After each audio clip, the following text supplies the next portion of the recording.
Mesdames, Messieurs, bonjour. L'envoûtement désigne un ensemble de pratiques paranormales visant à faire subir des piqûres ou des coups à des figures représentant une personne qui serait ainsi atteinte par des mauvais traitements ou par le biais de filtres et autres rituels pour modifier son comportement. C'est la définition que renvoie Wikipédia. Alors, il procède du charme au sortilège en passant par l'ensorcellement, l'enchantement ou autre. Même en amour, l'expression est en vogue, même si elle n'est pas la bienvenue. Et pourtant, alors, quel est donc son mode opératoire, l'envoûtement? Quel est son support? Comment reconnaître les symptômes d'un envoûtement et surtout, comment être libéré de l'envoûtement? C'est à cet exercice que nous allons nous adonner ce matin. Et c'est autour donc du thème envoûtement, comment le diagnostiquer en Afrique noire. Et c'est avec deux sachants dans ce domaine. Morel Yova-Dayon, bonjour. Bonjour. Je rappelle que vous êtes psychologue et instructeur de l'école Savoir Spirituel. Merci pour votre présence. Merci. En face de vous, c'est Armand-Luc Bodéa. Lui, on ne le présente plus à l'habitude donc de ce plateau. Évêque, merci d'être là. Que Dieu bénisse. Je rappelle que vous êtes évêque missionnaire catholique traditionnaliste et exorciste également. Et c'est à ce titre que vous êtes effectivement sur ce plateau, parce que quand on parle de l'envoûtement et donc pour s'en débarrasser, on parle donc de l'exorcisme. Alors, Morel Dayon, instructeur de l'école du savoir et psychologue de formation, est-ce que vous avez entendu parler de l'envoûtement? Oui, merci, que la lumière soit.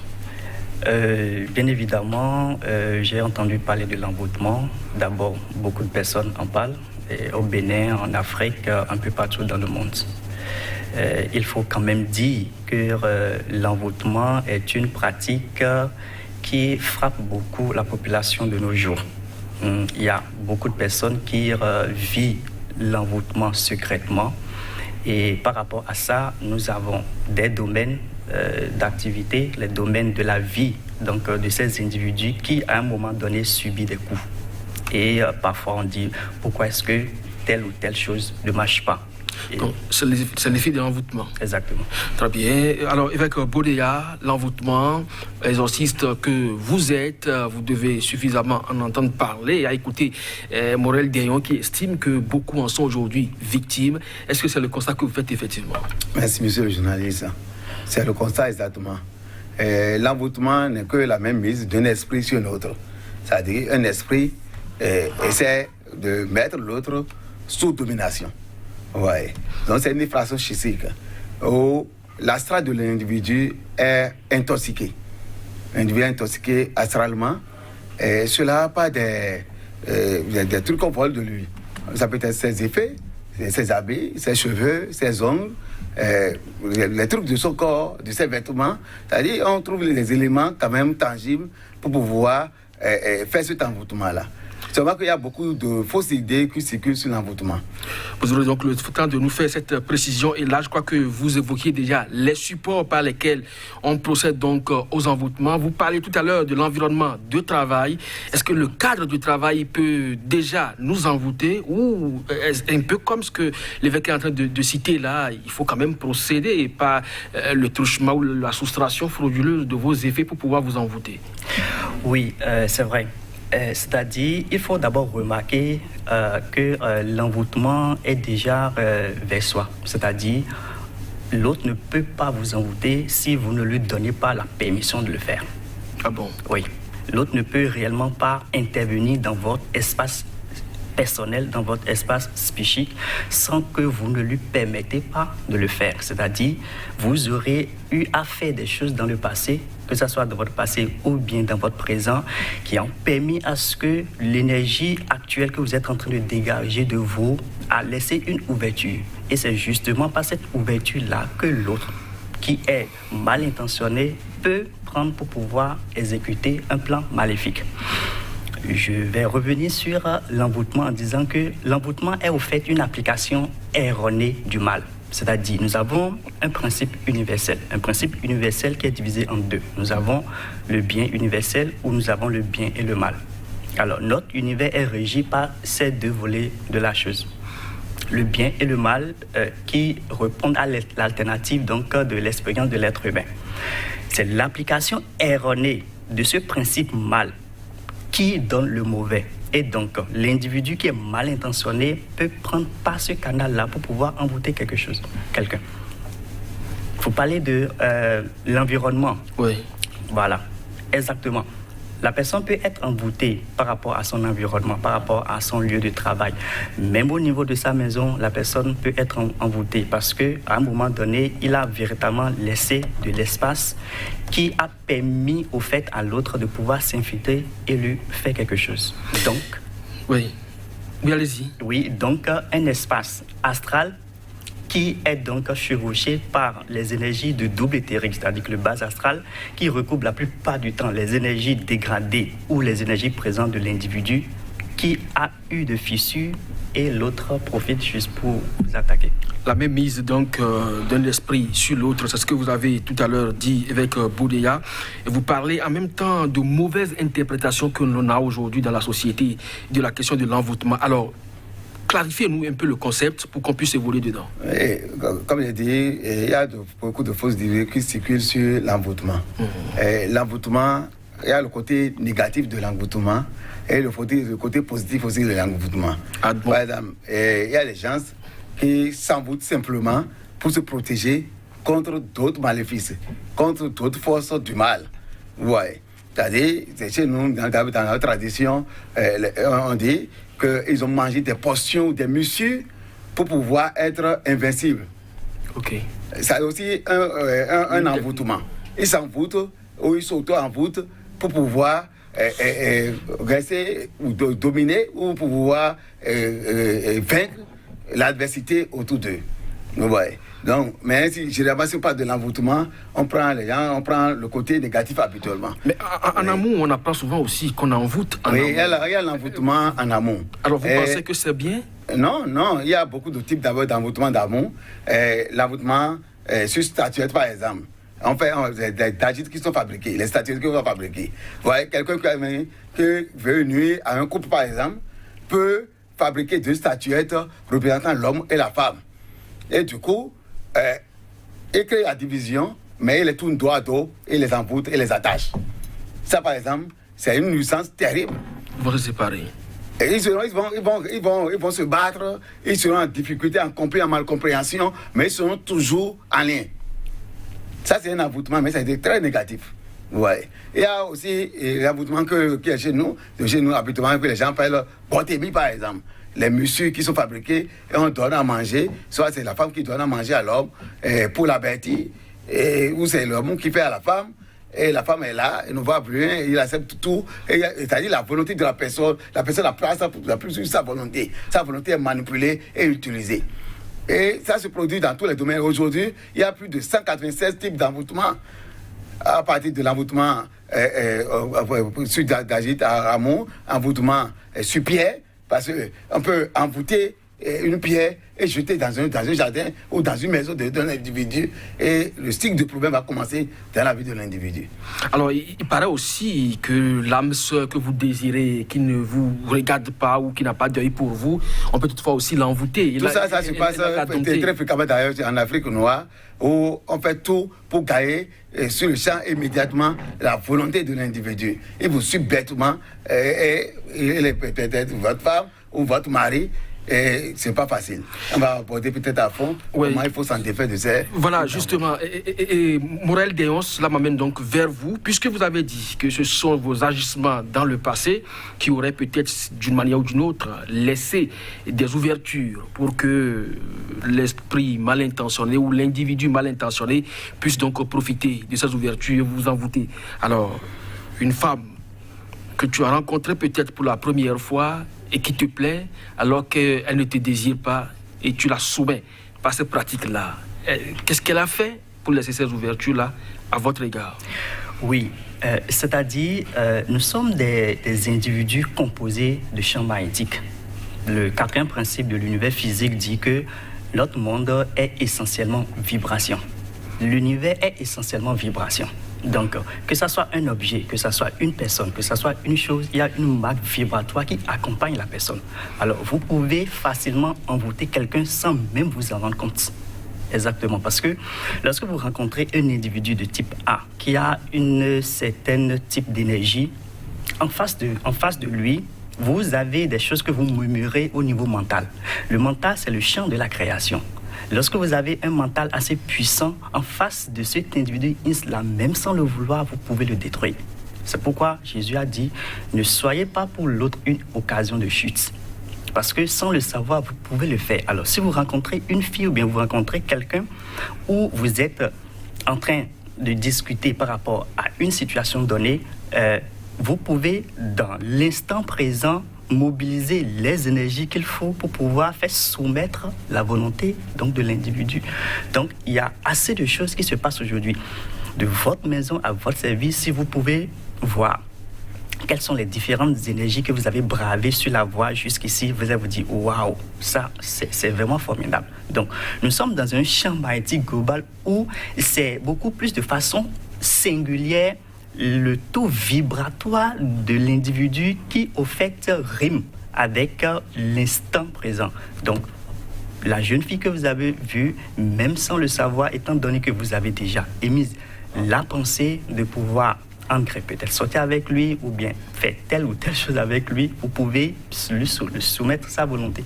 Et sans le savoir, voilà. Là, vous parlez d'envoûtement au plan énergétique. Exactement. Mais là, sur le matériel, puisque, comme l'évêque parlait tout à l'heure de statuettes, oui, des pierres, des parfums, même des cadenas que les gens utilisent, il y a beaucoup de types. Il a énuméré 196 types d'envoûtement. Oui. Alors, tout ça, lorsqu'on le fait, oui, dans le monde physique, où on manipule des statuettes ou des pierres pour invoquer donc le nom de l'individu, lui appliquer donc cette potion conformément donc à la définition par exemple que Wikipédia nous renvoie. Oui. Est-ce que c'est la même chose?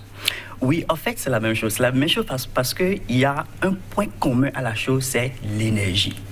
D'accord. Que ça soit dans l'univers physique, que ça soit dans l'univers astral, c'est l'énergie. Donc, que vous ayez des objets, donc parlant donc de l'envoûtement direct, lorsque vous prenez des objets, vous prenez des pierres précieuses, vous prenez par exemple de la bougie magique et autre chose, vous pouvez utiliser ces objets-là pour pouvoir faire soumettre l'autre. Dans le même temps, lorsque vous faites recours à des figurines, donc des statuettes, le vaudou et autres, vous pouvez incarner le champ magnétique, c'est-à-dire la vibration de l'individu dans l'objet.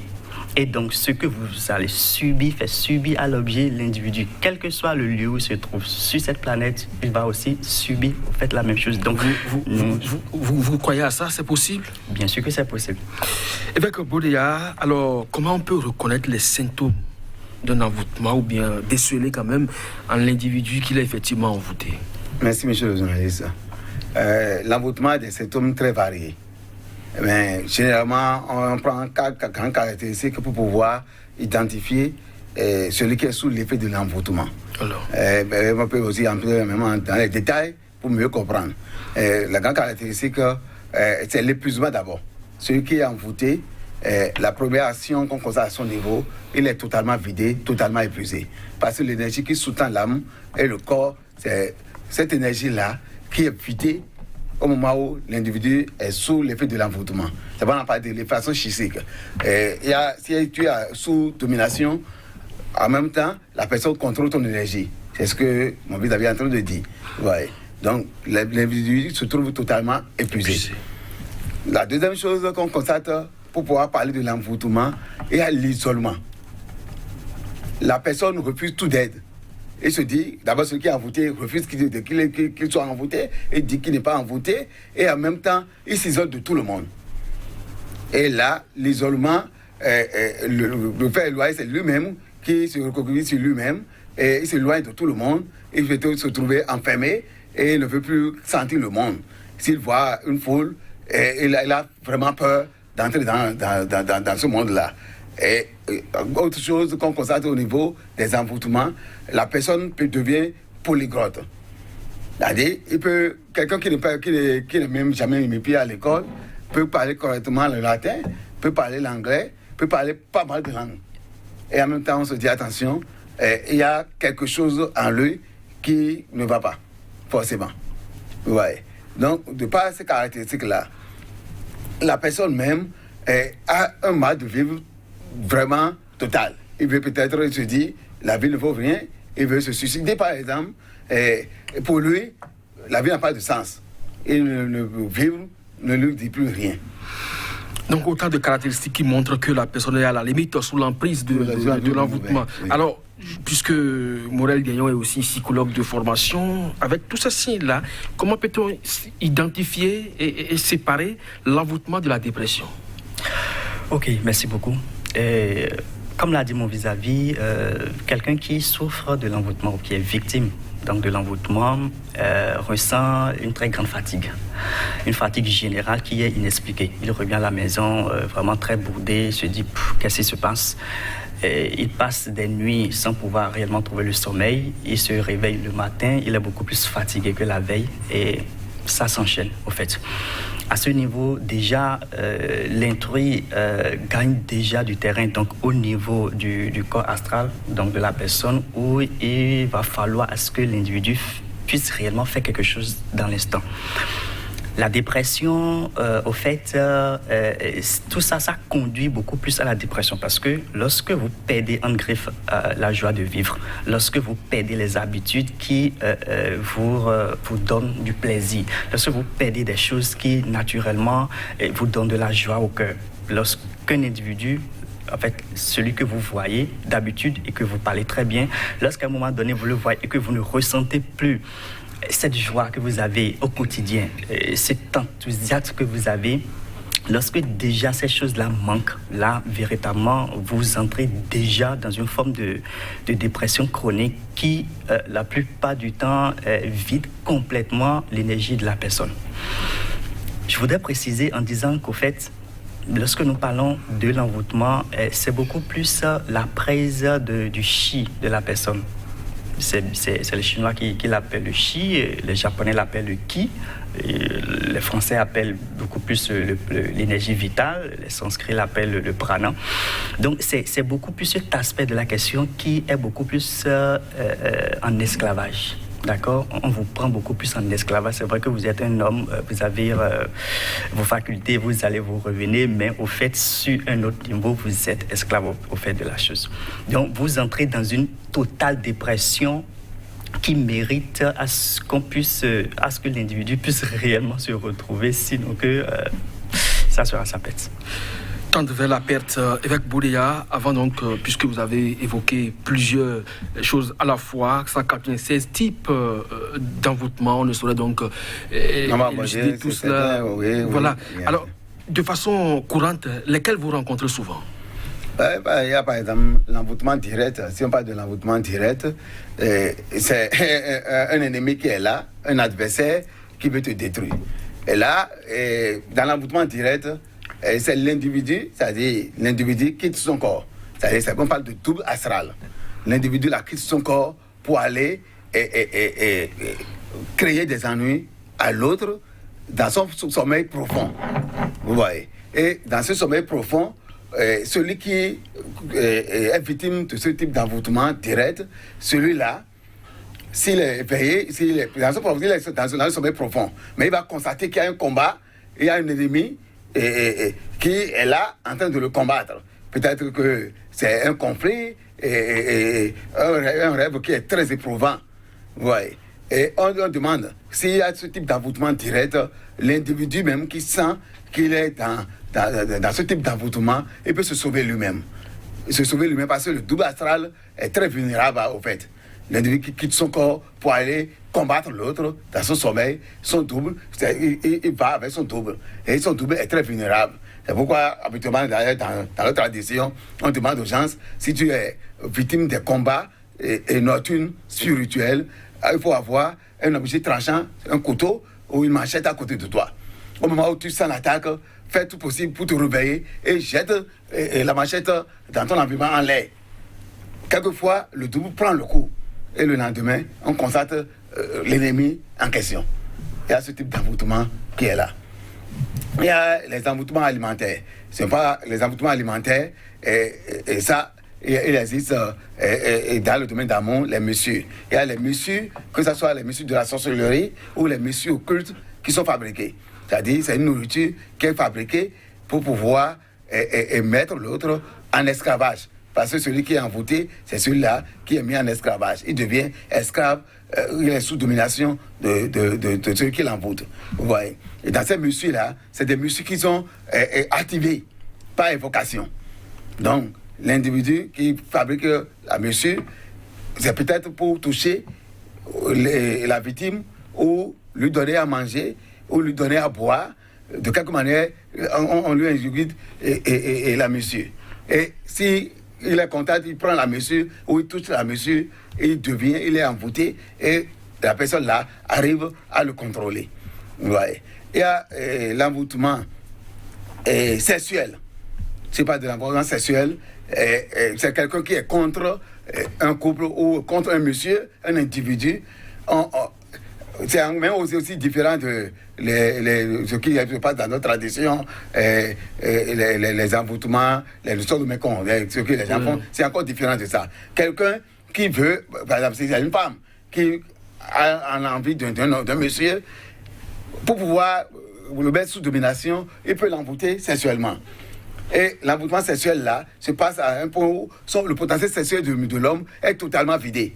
C'est un moment où il voit cette femme qui vraiment entre peut-être en érection et il voit sa potentiel sexuel. Mais en dehors de cette femme, c'est fini. Et il est bas. Il ne comprend pas ce qui se passe. Peut-être que c'est une femme qui n'aime pas, mais la femme là a essayé quand même de voler des choses de chez lui pour l'envoûter sexuellement. Vous voyez. Et il y a de ce type-là aussi, j'ai parlé de l'envoûtement sur pierre par exemple, où on envoûte les éléments de milieu. La pierre est jetée dans une maison, c'est fini, les cycles de problèmes commencent dans la maison. Et tous ceux qui sont dans la maison peut-être n'arrivent plus à évoluer, ils vivent rien que des bas. Personne ne peut rester dans cette maison sans pouvoir ça peut émerger, ça c'est plus difficile. Il y a ce type d'envoûtement-là. Il y a l'envoûtement, l'autre façon d'envoûtement, l'envoûtement par évocation. Vous voyez, l'envoûtement par évocation. C'est ce que les gens appellent chez nous habituellement les nuits, ils connaissent des incantations pour pouvoir envoûter et dominer l'autre, pour pouvoir détruire l'autre. Il y a de ce type d'envoûtement-là. Et ça se passe aujourd'hui par le téléphone et pas pour beaucoup de manières quand même. Il y a de ce type d'envoûtement. En dehors de l'envoûtement par incantation, il y a l'envoûtement égrégorique aussi. C'est-à-dire, l'égrégore qui est formé par l'individu va essayer de combattre l'individu victime.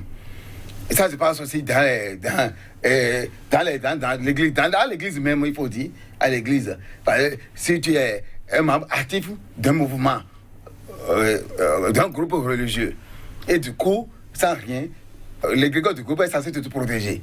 Maintenant, si tu quittes le groupe-là, sans de véritable raison, ou par plaisanterie, l'égrégore du groupe va commencer par te créer des ennuis. Ce qui est censé te protéger se retourne contre toi. Se retourne contre toi.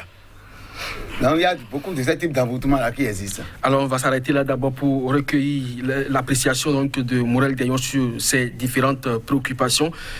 L'envoûtement sexuel, vous l'avez longuement expliqué, ces différents types d'envoûtement, que ce soit au plan astral ou au plan physique. Selon vous, pourquoi on doit envoûter ? Pourquoi on doit envoûter ? Je pense que l'être humain doit pouvoir, je vais dire, se réidentifier. C'est-à-dire, lorsque vous êtes un serpent sans tête, vous ne pouvez pas faire grand-chose dans la vie. Ou, comme on le dit généralement, il faut être la tête et non la queue. C'est-à-dire, les êtres humains aujourd'hui manquent beaucoup plus d'amour.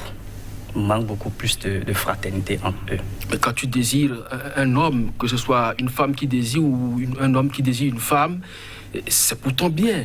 C'est pour quand même vivre l'amour. Donc tu peux l'envoûter pour l'avoir. Ça n'est pas manque d'amour, ça, non ?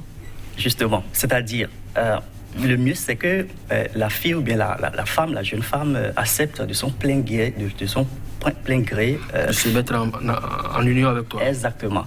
Alors, lorsque l'individu constate que la femme de son plein gré n'accepte pas, il peut prendre par ces méthodes-là pour pouvoir faire infléchir la volonté de cette femme-là, ce qui n'est pas bien. Ce qui n'est pas bien parce que vous êtes constitué comme un intrus dans le champ psychique de l'individu, de la femme. ce qui est à éviter, parce que lorsque vous soumettez la volonté donc, de l'autre, c'est pas bien.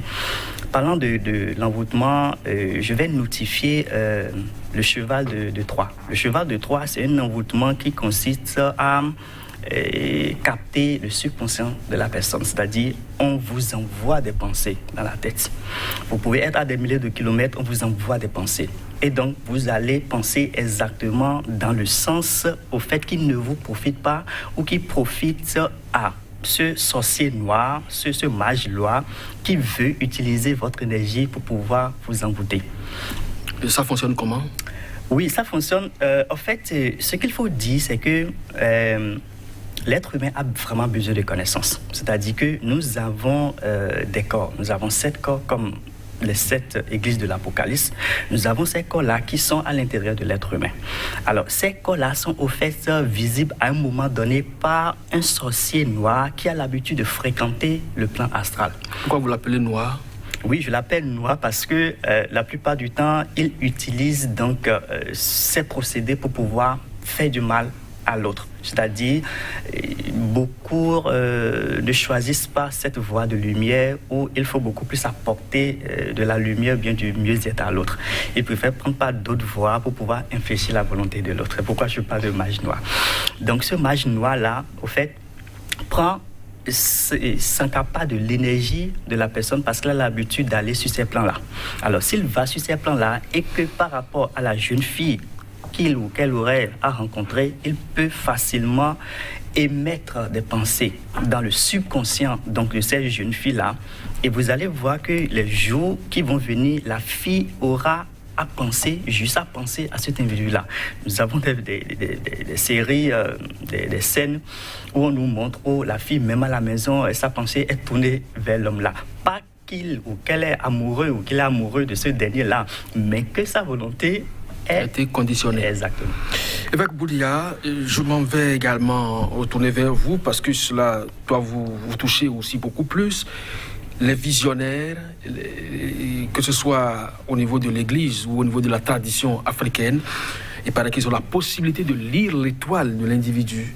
Et quand ils réalisent que c'est une bonne étoile, il y a la possibilité aussi de le dompter, histoire de profiter de sa science. Est-ce que vous pensez que c'est vrai? Oui, ça fait partie des envoûtements d'ailleurs. Parce qu'en constatant l'étoile de la personne, ce qu'ils font, c'est pour... Ils essaient de vider la personne et de manipuler son énergie en leur faveur. Et la personne qui est vidée, son étoile est c'est la même mise sorcière. Hein, et ça fait partie, on parle de l'envoûtement par la magie noire. C'est la même mise sorcière sur le bien-être de l'individu. Que ce soit le bien-être de l'individu, mais aussi le bien-être financier de l'individu. Ou, quel que soit ce que la personne va gagner, il ne va jamais dépenser, ces gens ne sont jamais atteints, il ne va jamais utiliser avec sa propre volonté. Ça doit être un problème qui sera créé, ça peut être une maladie où il va mettre dedans. Donc c'est la magie noire, ça fait partie de ce type d'envoûtement-là. On parle de l'envoûtement par la messe noire. Et là, c'est dirigé contre le bien-être ou le finance de l'individu. Ça se passe. Il y a des gens qui travaillent, qui gagnent énormément de l'argent, mais ils n'ont rien probablement. Ils rament comme les vers de terre. Alors, cela m'amène donc à commencer par ébaucher tant soit peu les solutions. Parce qu'il y a tellement de types, il y a les psychologues qui peuvent faire les travaux en sens de dépression, mais il y a aussi les visionnaires, les exorcistes, surtout vous, avec Boudia par exemple, qui pourront donc intervenir sur le corps, l'âme et l'esprit à la fois, et de commun accord avec les médecins. Ça fonctionne comme ça, ou lorsqu'un exorciste prend, par exemple, quelqu'un qui est sous l'emprise de l'envoûtement, il va jusqu'au bout.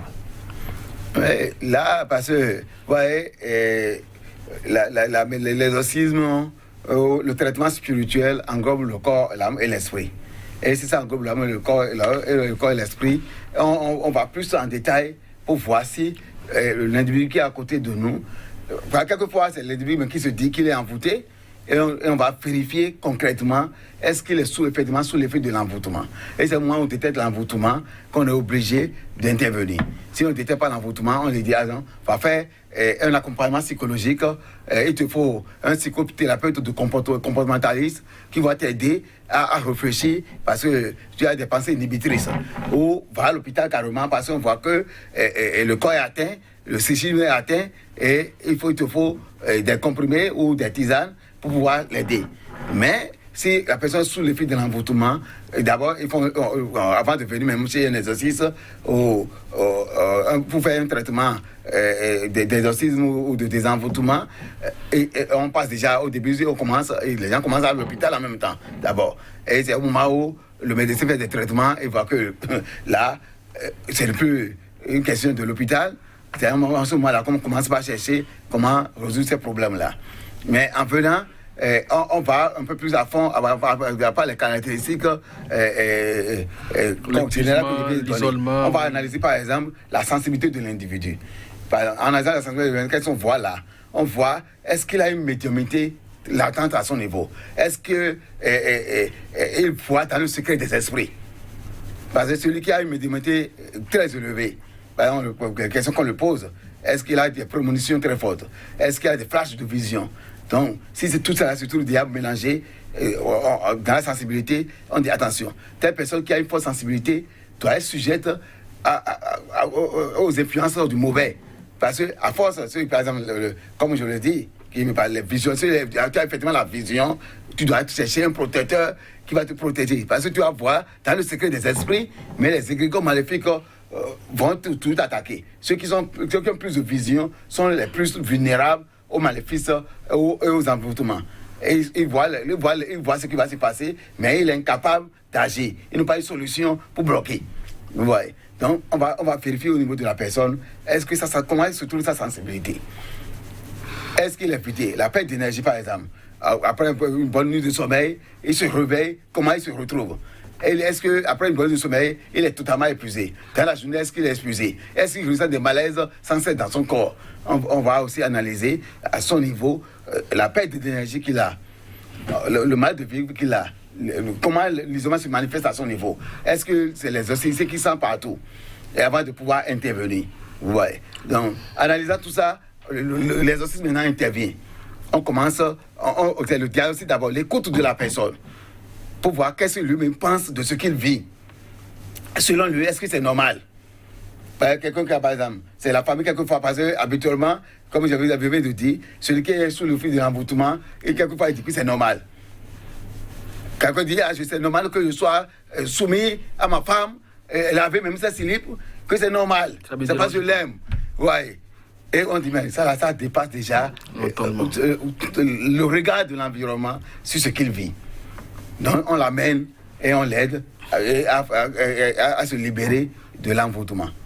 Alors on va revenir donc à comment vous l'aidez vraiment à se libérer de l'envoûtement. Alors Morel Deyons, lorsque, en tant qu'instructeur spirituel, des patients se rapprochent de vous, ou carrément, comme l'évêque le souligne tout à l'heure, leur famille vous consulte, parce que celui qui est sous l'emprise de l'isolement, de l'envoûtement, lui-même il s'isole. Donc c'est ces familles qui vous approchent.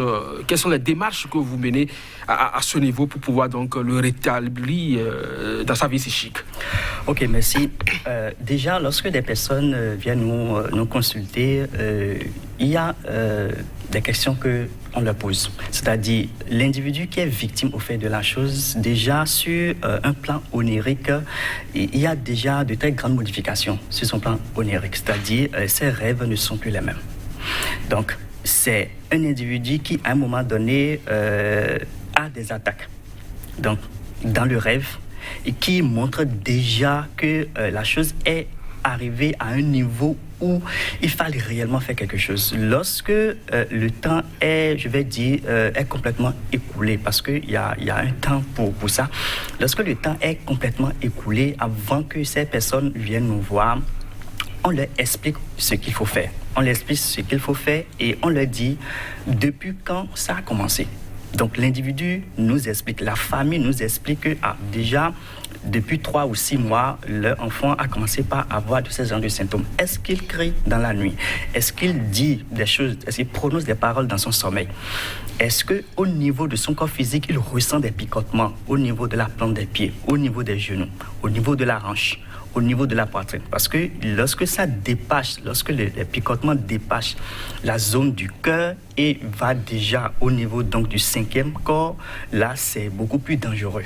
C'est beaucoup plus dangereux parce que c'est vrai qu'on peut faire quelque chose, mais la marge de manœuvre est beaucoup plus restreinte. Là, vous parlez des envoûtements qui tendent donc à détruire la vie de l'individu. Exactement, parce que la finalité, au fait, est ça. La finalité que l'autre cherche est, au fait, en gré de détruire la vie de l'autre. Parce que lorsque vous envoûtez une personne sur un plan financier, vous détruisez sa vie d'une façon ou d'une autre.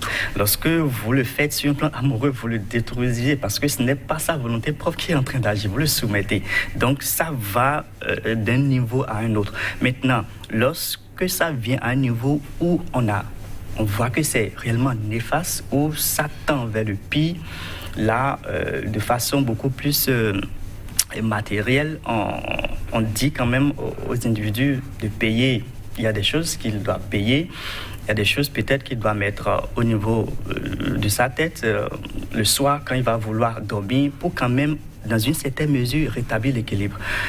Maintenant, le chercheur lui-même, c'est-à-dire lorsqu'on vient me voir, je peux moi-même décider d'aider cette personne-là, c'est-à-dire remonter vers le haut, essayer donc de voir à cet instant T, quel est son type d'énergie à cet instant T. Parce que si la noirceur est totale, là, c'est un peu plus difficile de le faire. Si la noirceur est totale, c'est le travail d'un sorcier blanc qui puisse réellement convertir la chose, qui puisse réellement le faire. Parce que si vous ne le faites pas comme ça, si vous ne trouvez pas quelqu'un dans l'instant qui puisse réellement regarder la chose, alors là, ça ne va pas. Là, il faut trouver quelqu'un qui puisse aider la personne dans ce monde intérieur, parce que le véritable maître, le véritable exorciste, le véritable instructeur spirituel est à la fois extérieur et intérieur. C'est-à-dire, sur le plan physique, je peux vous aider, mais si vous avez des problèmes sur le plan psychique, je peux aussi m'y rendre pour vous aider. Évêque Boudia, vous êtes exorciste de profession, vous le pratiquez depuis des années déjà. Alors, comment est-ce que vous aidez les gens à quitter l'emprise de l'envoûtement? Après avoir établi le diagnostic et conclu le diagnostic, on sait que la personne est sous effectivement l'effet d'un envoûtement. Il y a déjà l'exorcisme qui est là, qui est la première pratique à faire pour l'individu. Il faut l'exorciser. Ouais. Mais avant de même devenir, c'est au moment où les envoûtements sont des envoûtements vraiment intenses, où on se dit l'individu même seul ne peut pas lui-même quitter l'envoûtement, qu'il faut intervenir. Ouais. Sinon, il y a des envoûtements que simplement quelqu'un peut t'aider, ou toi-même, tu peux quitter cet envoûtement-là. Voilà. Les envoûtements alimentaires, c'est ce que les gens disent, botémie par exemple, simplement, tu as mangé, ou tu constates que vraiment, dans ton couple, tu n'as plus la parole, c'est ce que ta femme décide qui est décidé, et tout le monde va constater, on peut t'aider à quitter. Celui qui est victime de parler d'envoûtement, on lui demande simplement de prendre un habit de sa femme, si c'est la femme, si c'est l'homme qui est envoûté, et d'uriner par la têtière, la manche droite, et là il quitte l'envoûtement alimentaire. Il va commencer par voir. C'est aussi simple comme ça. C'est aussi simple que ça. Il y a d'abord le combat pour pouvoir quitter les envoûtements ne sont jamais compliqués. Ou si c'est un couple qui est marié et envoûté sexuellement, ou les deux sont mariés, sont censés rester en couple et vivre et la vie de couple. Et peut-être que la potentielle sexuelle de l'homme est vidée, la potentielle sexuelle de la femme est vidée. C'est même pas compliqué de quitter l'envoûtement là. Il suffit seulement que l'homme enlève l'anneau nuptial de sa femme et urine par l'anneau. Il va constater que tous les problèmes qu'ils ont dans ce couple-là seront réglés. Vous voyez. Et c'est peut-être que c'est les divisions qui sont créées où c'est la femme est chien et chat, où ils n'arrivent pas à se comprendre. Il y a ce type d'envoûtement que personnellement ils peuvent facilement quitter. Il suffit pour l'homme et la femme de prendre deux vêtements, chacun prend son vêtement et ils plient ensemble et ils déposent ensemble. Vous allez constater que tout ce qui a fait contre ce couple-là va s'anéantir et ils vont se comprendre.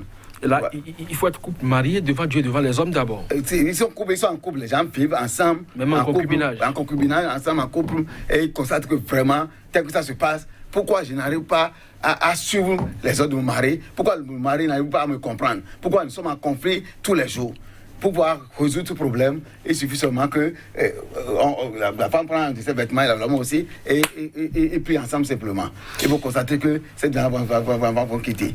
C'est les envoûtements qui nécessitent l'intervention d'un thérapeute. Et ces envoûtements-là, il faut accompagner la personne.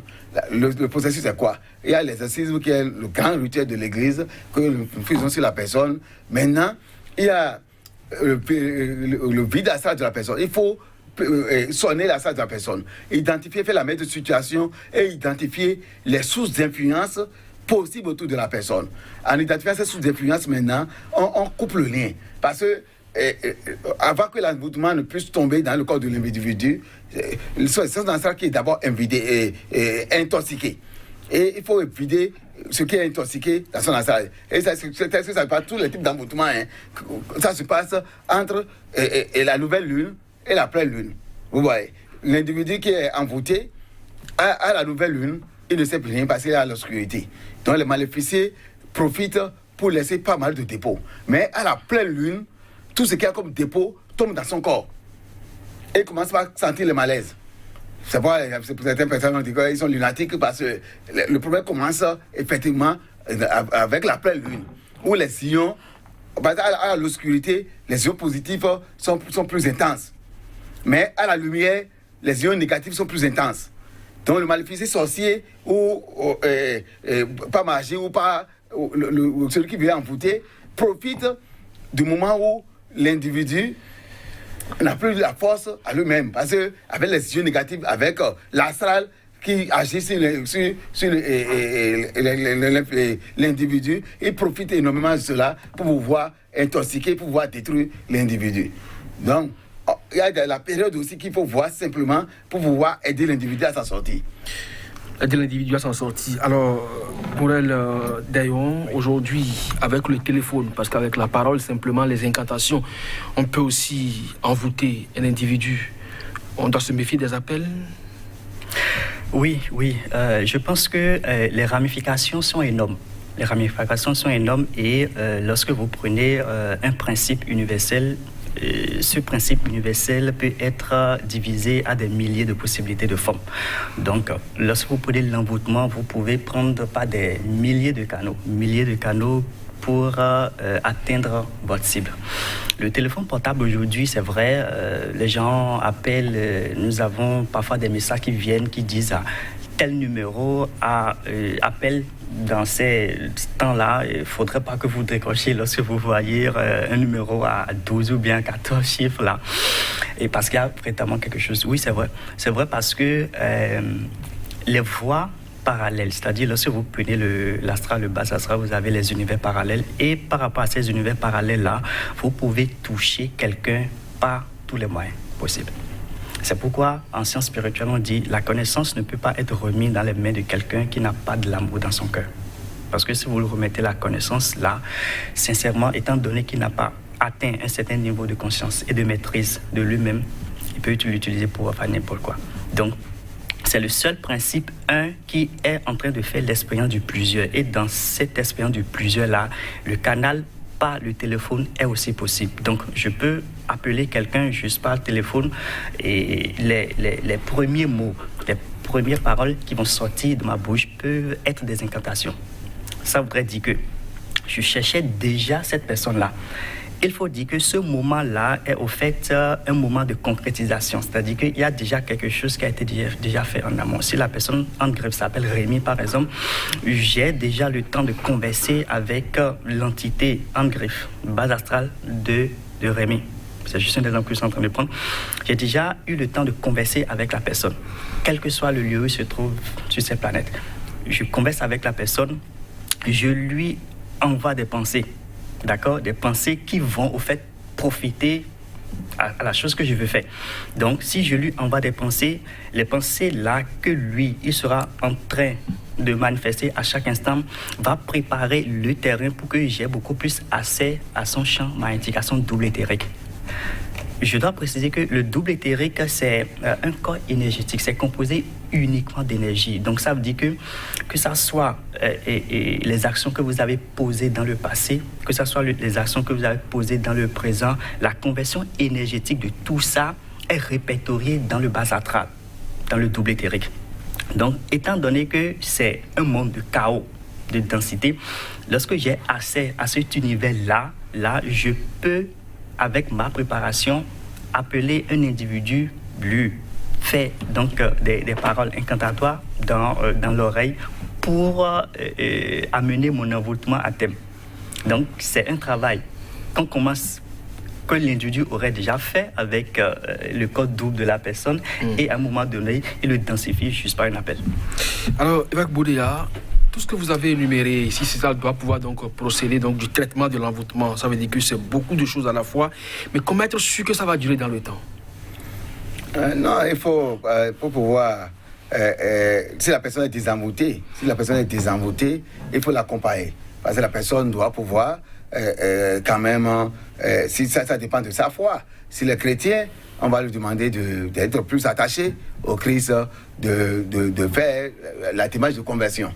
Parce que si tu es victime d'un envoûtement, le Seigneur est là pour te protéger. Quelqu'un peut t'envoûter, même quelle que soit la manière, et tu ne peux pas être atteint.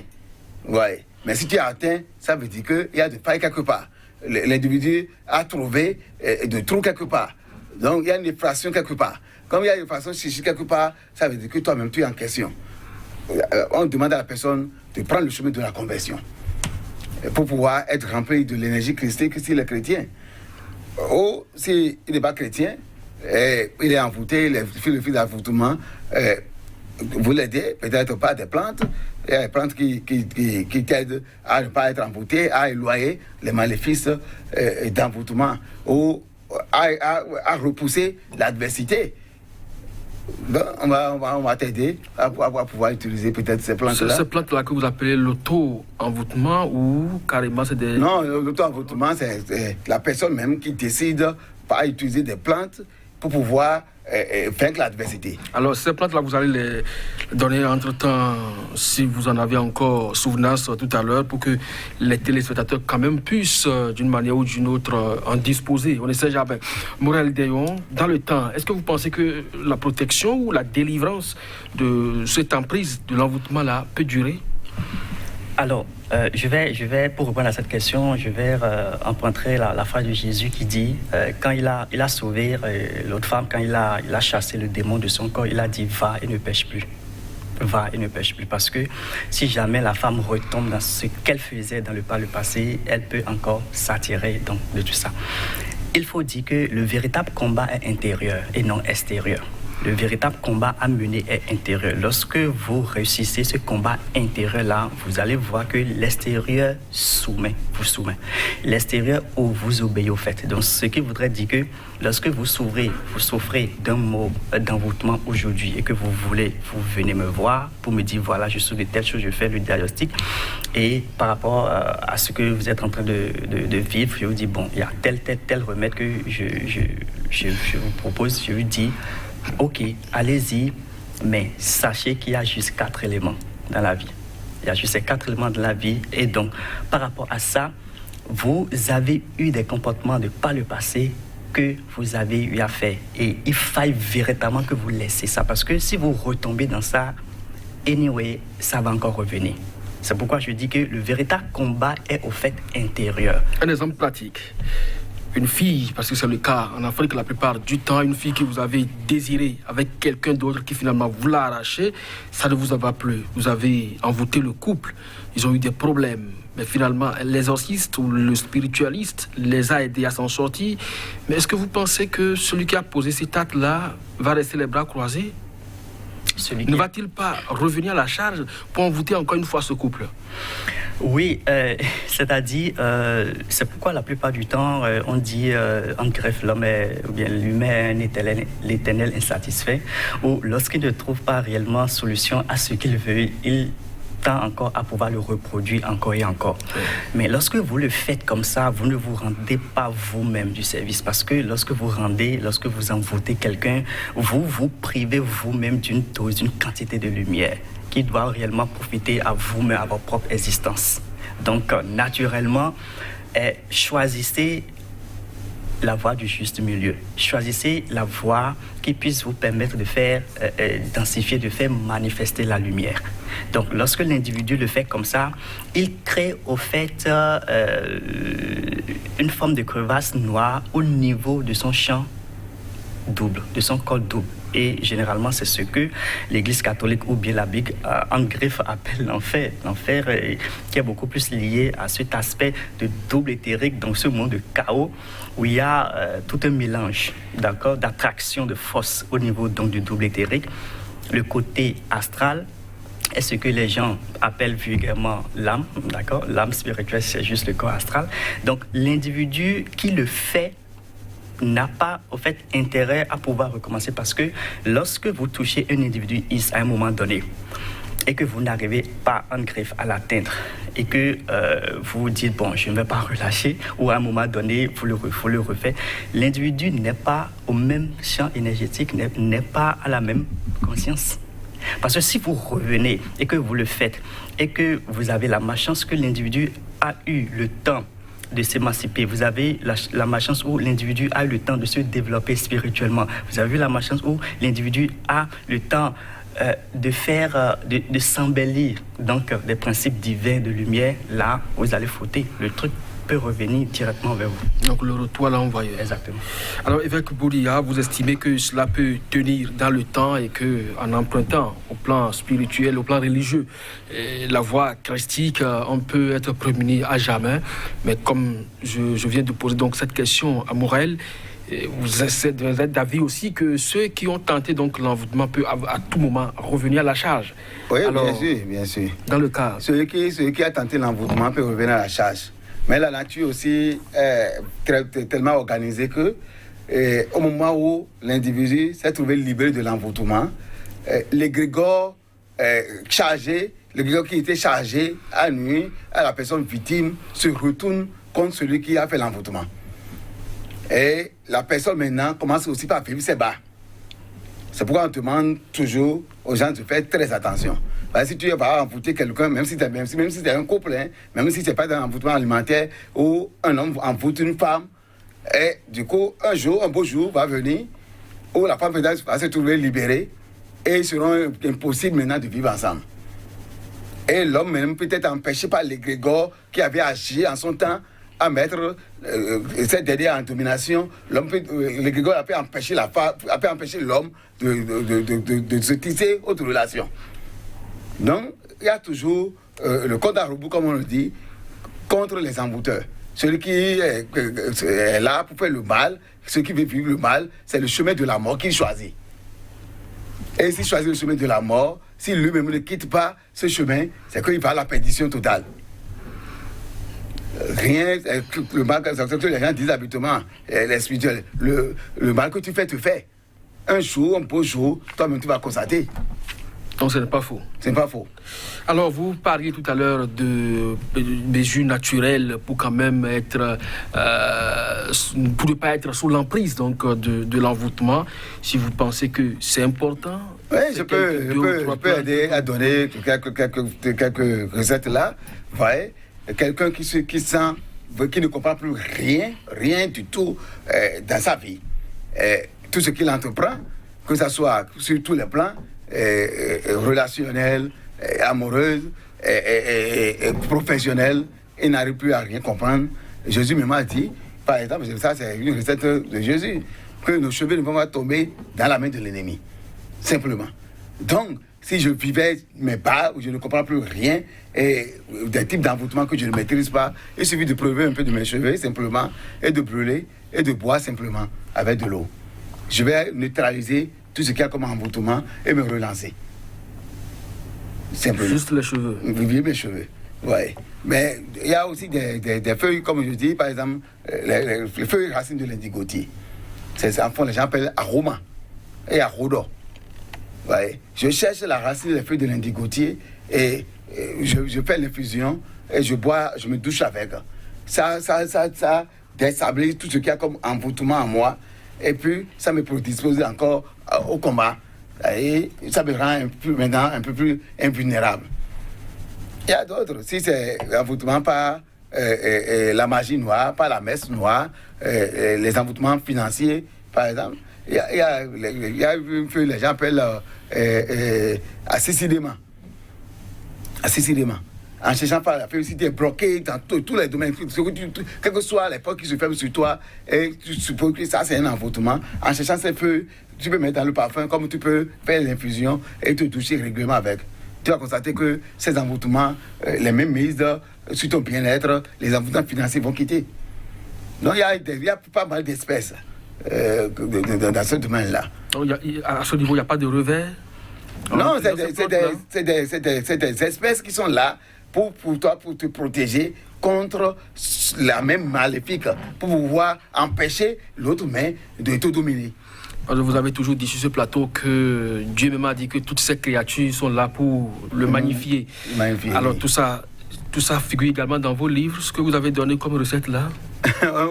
on dit beaucoup de choses. Donc, au fur et à mesure, on écrit, on va même faire des recherches. Donc, il y a d'autres qui se trouvent dans le livre, mais plutôt ne peut pas se trouver dans le livre. Alors, Morel Dayon, est-ce que sur ce plateau, vous pensez que vous pouvez dire quelque chose à nos téléspectateurs qui nous suivent actuellement, qui suivront donc cette émission, pour quand même d'une manière ou d'une autre, avant de se porter vers vous éventuellement pour des spécificités, et quand même être à l'abri de l'envoûtement? Ok, merci beaucoup.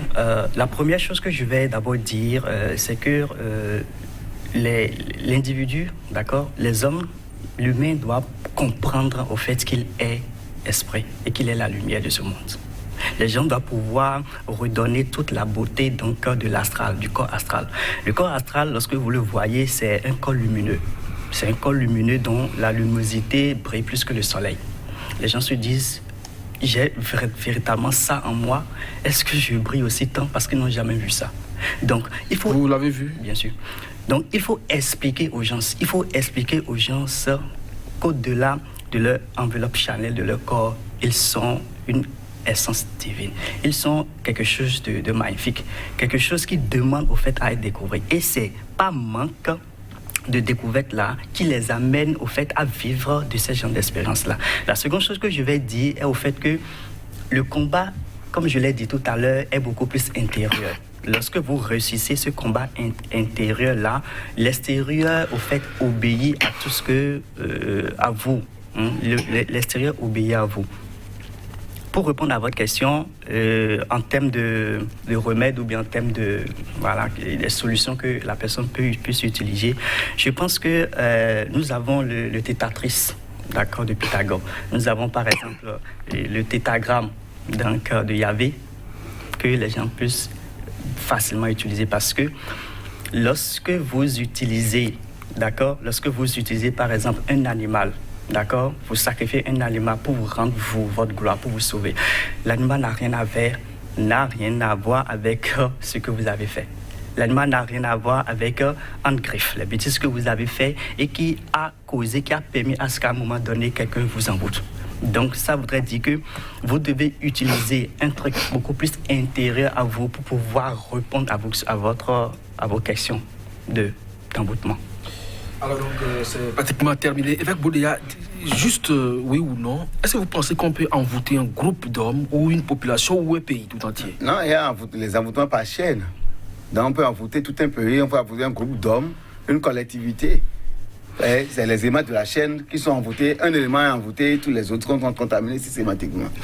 On reviendra donc sur cet aspect des choses dans un prochain numéro de cette émission. Mesdames, Messieurs, merci donc de nous avoir suivis.